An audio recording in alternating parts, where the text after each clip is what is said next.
নমস্কার বন্ধুরা। তো আজকে আমরা অনেক দিন পরে আবার ভিডিও করতে শুরু করলাম, কারণ মাঝখানে অনেক খুব খারাপ একটা ঘটনা ঘটে গেছে। কারণ সেটা হচ্ছে আমাদের কাছে মাত্র আর এই 4টে বাচ্চা আছে, এগুলো শং করার বাচ্চা। ঢং করার যে বাচ্চাগুলো ছিল সেগুলো সবই পারবো হয়ে কিছুদিনের মধ্যেই মারা গেছে, 1-2 হপ্তাহ আগে। আমরা সেই জন্য ভাবছি কাদের জন্য আমরা ভিডিও বানাচ্ছি, সেই জন্য আমরা আর তখন ভিডিও বানাতে ভালো লাগেনি বলে আর বানাতে পারিনি। বাচ্চাগুলো একদিনের মধ্যেই, মানে প্রথম দিন খাইয়ে এলাম, মাঝখানের দিন অসুস্থ, আর তারপরের দিনই ছেড়ে চলে যাচ্ছে। এইভাবে দিনের পর দিন 5জন চলে গেল, কিছুই করতে পারিনি, ঠিক করে ট্রিটমেন্টও করতে পারিনি। তো আজকে খাবার দিতে এসে দেখি এই লাল বাচ্চাটির পায়ের ওপর দিয়ে সম্ভবত গাড়ি চলে গেছে, সাইকেল বা বাইক হবে।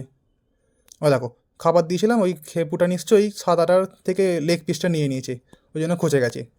সাদাটা খচে গেছে, ও কিছু বলতে পারছে না, নিশ্চয়ই চুরি করেছে। নিয়ে এবার যেমন চুরি করেছে তেমন ফল বোঝো,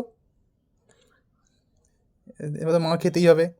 দেখি একটু, ও শাস্তি তো পাওয়া দরকার, শাস্তি ওকে সাদা দিচ্ছে। তারপর আর বেশি বাড়াবাড়ি হলে আমি থামিয়ে দেবো, দেখি ছাড়ে কি না। তো 4টে বাচ্চা নিয়ে আমরা এখন খুশি থাকবো। ওই দেখো, আর নিশ্চয়ই নিয়ে খেয়ে ফেলেছে রে, ওই জন্য অতটা খচে গেছে। জায়গায় ওকে মারতে হবে না, সরায়, রাস্তায় যাচ্ছে আবার গাড়ি রেপে পায়ের উপর দিয়ে। চল,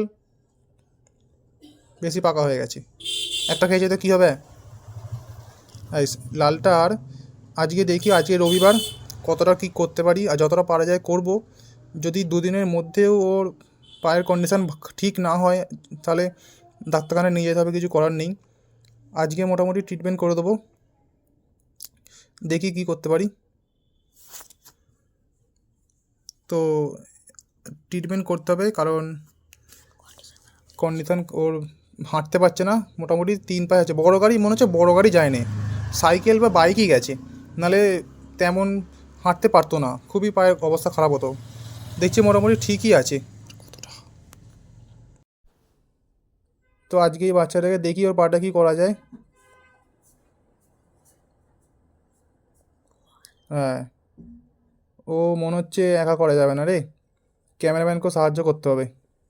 ভাই ক্যামেরা রেখে আমার ওকে ধর, দেখি কী করা যায়। হাত দিতে গেলেই ও কামড়াতে আসছে, ওর মুখটা চেপে ধরতে হবে, তারপর